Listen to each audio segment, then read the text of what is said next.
नमस्कार साथियों, स्वागत है आप सभी का ज्ञानधारा गुरुकुलम के यूट्यूब चैनल पे। मैं विजय उपाध्याय आप सभी लोगों का स्वागत करता हूं।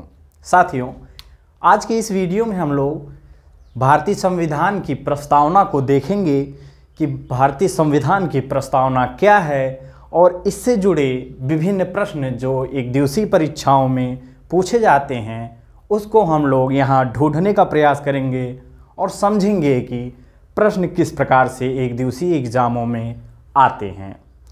मित्रों, जब हम भारत के संविधान की प्रस्तावना की बात करें तो साधारणतः प्रस्तावना का अर्थ होता है कि भारतीय संविधान की मूल संरचना, अर्थात इसके जो संविधान है, भारतीय संविधान है, उसके प्रारूप को या उसके छोटे से भाग को हम कह सकते हैं भारत की प्रस्तावना। अर्थात जो भारतीय संविधान की प्रस्तावना है वह संविधान का एक छोटा सा प्रारूप है। इसी को संविधान की प्रस्तावना कहा जाता है।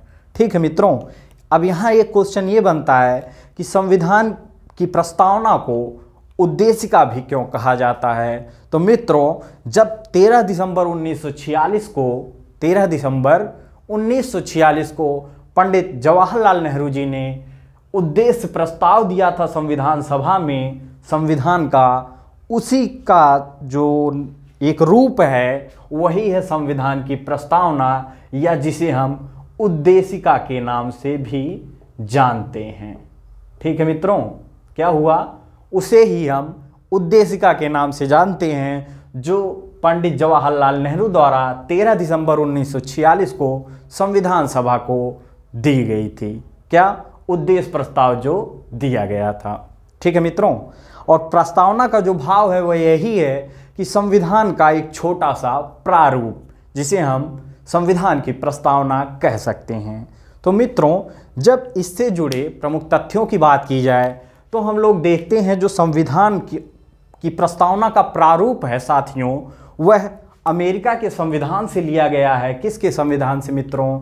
अमेरिका के संविधान से लिया गया है। अर्थात जो संविधान की प्रस्तावना है, भारतीय संविधान की प्रस्तावना है, इसका जो प्रारूप है वह अमेरिका के संविधान से लिया गया है। और एक बात याद रखनी है कि जो ऑस्ट्रेलिया के संविधान से भारतीय संविधान की प्रस्तावना की भाषा को लिया गया है। किसके संविधान से? ऑस्ट्रेलिया के संविधान से। प्यारे साथियों, तो यहाँ आप लोगों ने अब तक दो बातों को देख लिया कि जो संविधान की प्रस्तावना का प्रारूप है साथियों वह अमेरिका के संविधान से लिया गया है, और जो संविधान की प्रस्तावना की भाषा है वह ऑस्ट्रेलिया के संविधान से लिया गया है। ठीक है मित्रों, और उसके बाद प्रस्तावना स्टार्ट होती है, एक शब्द हम लोग देखते हैं, हम भारत के लोग डैश डैश 26 नवंबर 1949 को अंगीकृत करते हैं। यहीं पे प्रस्तावना समाप्त होती है।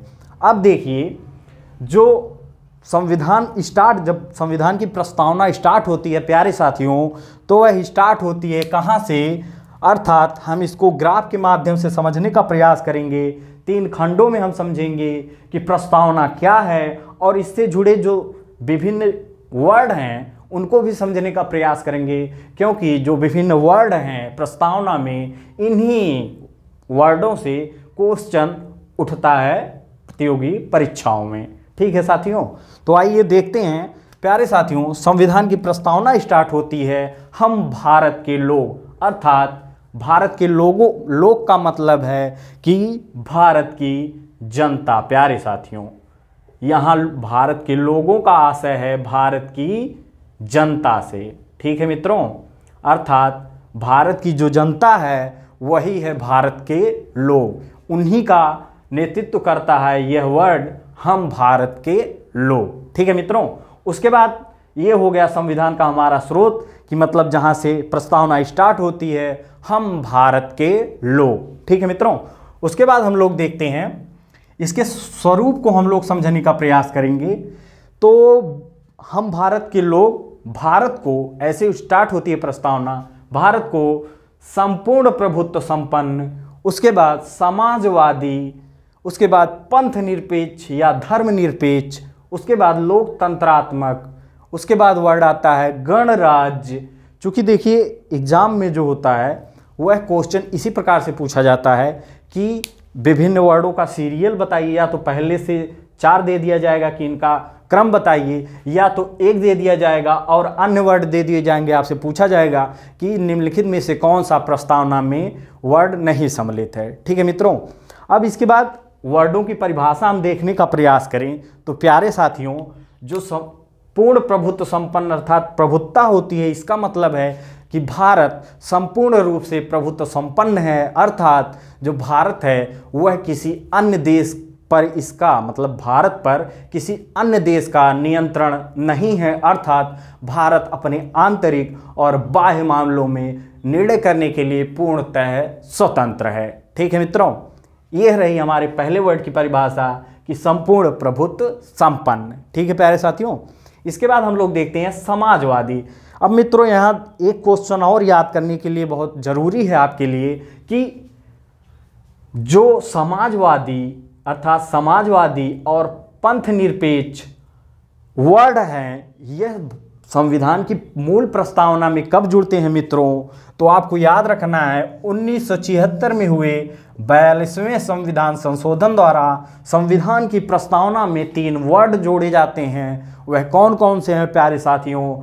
तो पहला है पंथ निरपेक्ष और दूसरा है समाजवादी और तीसरा वर्ड हमारे सामने है अखंडता।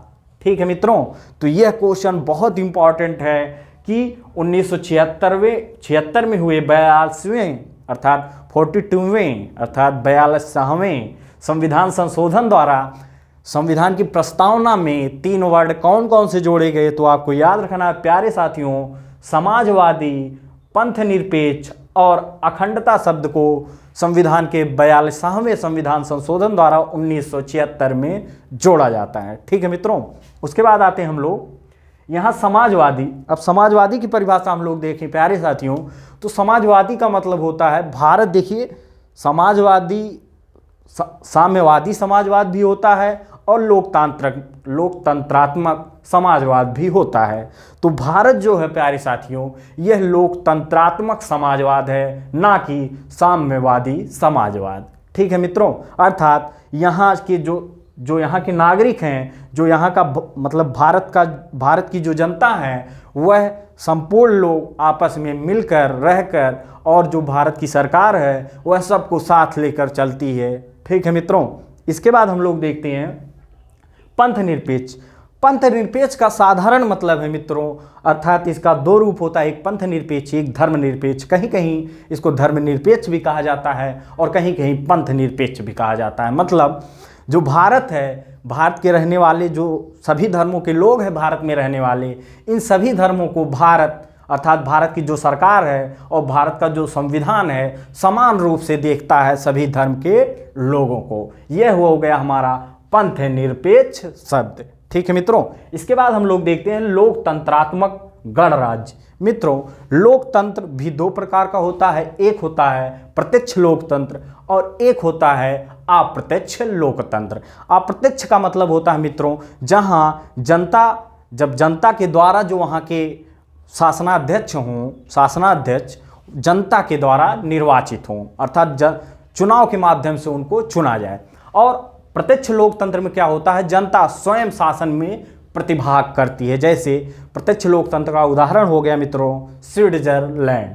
ठीक है मित्रों, इस प्रकार हम लोगों ने देखा लोकतंत्रात्मक। और गणराज्य का मतलब होता है मित्रों, अब देखिए गणतंत्र भी 2 प्रकार का होता है, एक होता है राजशाही और एक होता है जिसमें जो भारत है, भारत में भी राष्ट्रपति का देखिए चुनाव होता है। तो भारत के जो मतलब शीर्ष प्रमुख होते हैं वह होते हैं राष्ट्रपति। तो भारत एक गणतंत्रात्मक राज्य है जिसमें राष्ट्रपति का चुनाव होता है। और कहीं कहीं जो गणतंत्रात्मक होता है राज्य वह होता है राजशाही, कहीं कहीं होती है। जैसे ब्रिटेन में एक वंशानुगत क्रम चल रहा है वहाँ के सम्राट का, ठीक है, या महारानी का। ठीक है मित्रों, तो देखिए हम लोगों ने अब तक देख लिया कि इसके जो महत्वपूर्ण शब्द हैं, 5 शब्द आपको याद रखने हैं। संपूर्ण प्रभुत्व संपन्न, समाजवादी, पंथ निरपेक्ष, लोकतंत्रात्मक और गणराज्य। इन्हीं 5 वर्डों से क्वेश्चन उठता है विभिन्न प्रतियोगी परीक्षाओं में। अभी हम इनको याद करने की एक ट्रिक भी आपको बताएंगे कि कैसे इनको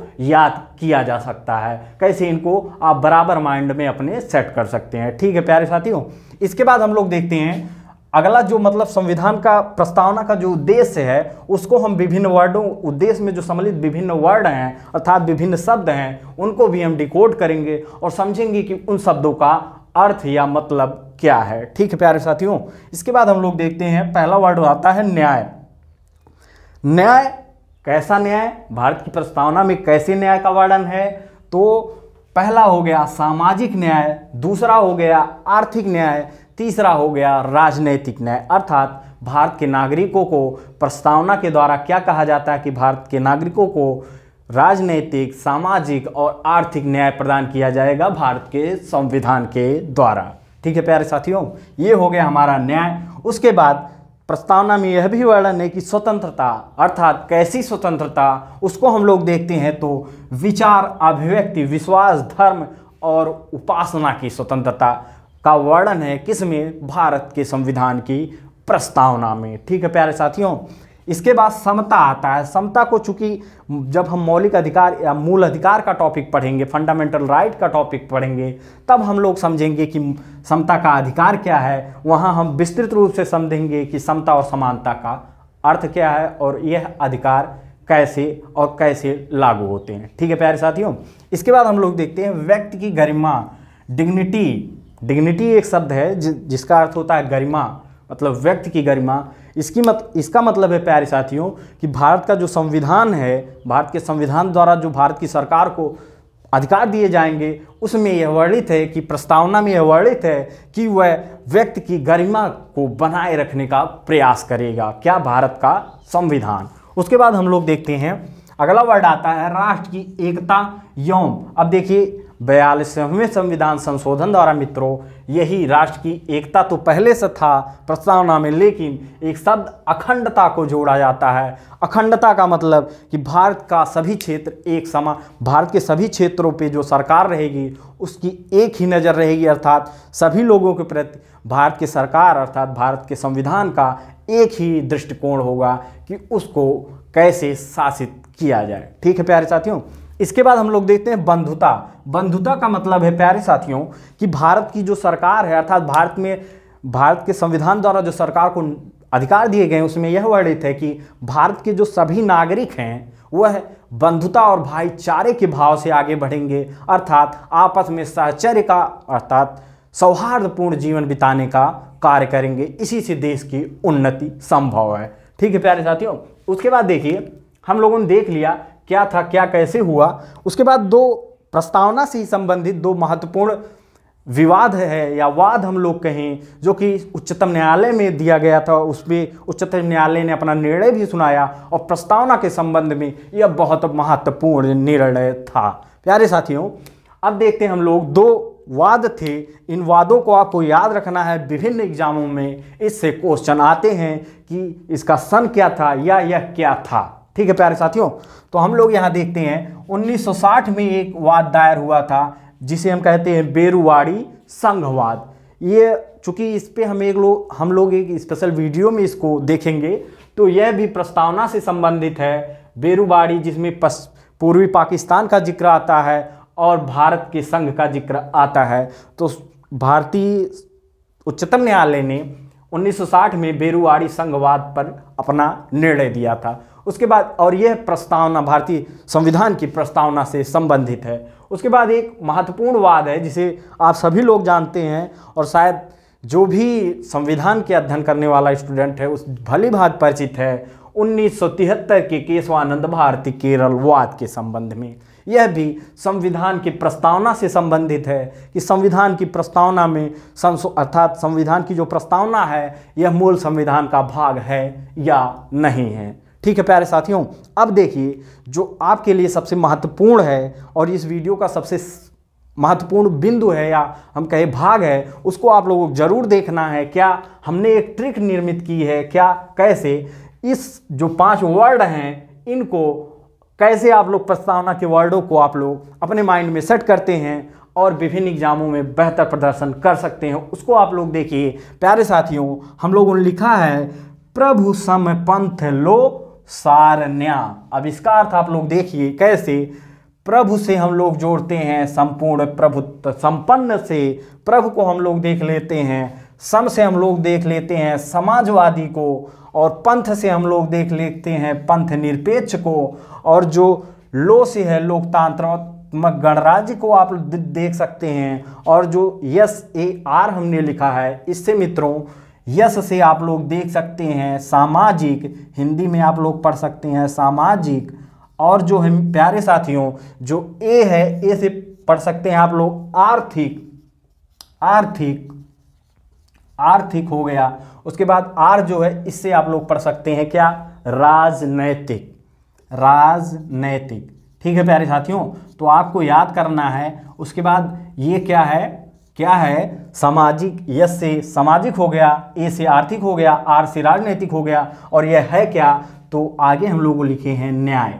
न्याय मतलब प्रभु सम पंथ लो सारण्या। ठीक है प्यारे साथियों, इससे आप लोग ये जरूर नोट कर लीजिए आप लोग, प्रभु सम पंथ लो सारण्या। इससे आपको क्या होगा कि ज़्यादा टाइम तक आपके माइंड में यह सेट रहेगा कि इनके जो महत्वपूर्ण वर्ड हैं, चूंकि विभिन्न प्रतियोगी परीक्षाओं में इसी वर्डों से अर्थात इन्हीं के क्रमों को दे दिया जाता है और आपसे प्रश्न किया जाता है। प्यारे साथियों, हम आशा करते हैं आपको यह वीडियो पसंद आएगा और आपके लिए बहुत कारगर साबित होगा। तो थैंक यू सो मच, मिलते हैं हम लोग अगले वीडियो में। धन्यवाद। जय हिंद, वंदे मातरम।